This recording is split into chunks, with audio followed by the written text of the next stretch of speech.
common knowledge that people's characteristics usually matches what the horoscopes says, so it's hard to ignore it. How does Kabbalah explain it? Of course, all those signs in our life, we have some signs that can point at our destiny, even in our body. The Chinese say that according to your pulse, and I checked it on myself when I was sick, and I had a Chinese doctor that only checked my pulse, and according to my pulse, he could tell me everything about my body. Some people do it according to the tongue or to the eye, yes, right, and so forth. Or even according to the ear. Many signs, many such signs. According to scent, yes, but this is about your body. What is the horoscopes thing? What do I want to say? In every detail in our world, there is information about the whole world. Therefore, you can know things about a person by many things, by his body and by the stars as well. And you can do the same thing with the winds, with the sun. If we would be connected better with nature, then we would see what happens to us according to the forces of nature, because eventually we exist in one integral nature, and all the parts in it are interconnected.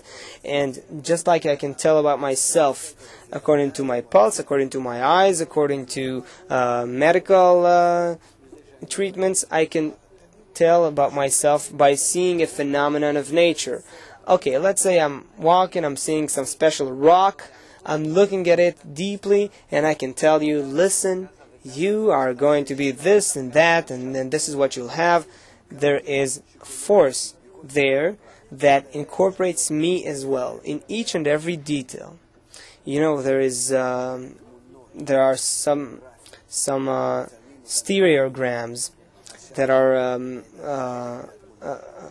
holographic pictures that are photographed in a special way. So when you cut a certain segment of it, it contains the whole picture. So our world is a holographic world. When I look at some part of nature, I can see the whole of nature in it. This is something that scientists discover as well. Okay, so let's go back to the horoscopes. Of course, all the stars and the signs and in the sky, they talk about our fate, undoubtedly, but they don't determine it. Above them, there is a higher force, and they are only one of the signs of who we are, what we are, and what is to happen to us. One who can tell your fate according to the stars, one who's an expert in these horoscopes, he's more connected to nature than a normal person. He has better senses. There are such people. Take the Bedouins, for example. Okay, they know, according to all kinds of signs in nature, they can tell you about things that you don't know. But you can check and you'll find that they're right. So that's the connection with nature and balance with nature that you're talking about, with the wisdom of Kabbalah as well? No, of course not. This happens to them naturally, because they're closer to nature and they understand it better. They live closer to nature. And it disappears today as well, because people go away from everything that's natural to our modern life. But I'm talking about how to acquire the spiritual nature, the nature that controls us. There is the sphere of this world, and through the stars or planets or nature that surrounds us on the level of still vegetative and animate, I can discover what's going on here in a minimized way. But besides that, besides seeing it, I cannot change it. To influence what happens? No, I can't. Therefore they say, watch out, you might experience this or that, but they can't give a person abilities of controlling one's fate. Therefore it says in the Torah that it is forbidden to play with fate or check the fate, because by opening and looking at the stars and wanting to discover that, it gives you only a part of the picture. You do not acquire the tools by which to change your fate.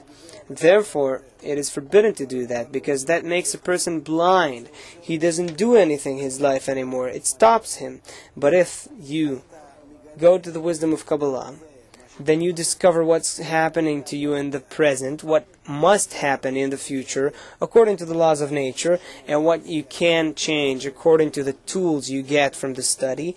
Then you have the option to both know the future and change it, and it is all in your hands, and it doesn't collide with nature. Therefore, there's a prohibition in showing man his future, so to speak, because he doesn't control anything. Whereas you have the possibility to open up our books, the Kabbalah books, and accordingly manage your destiny.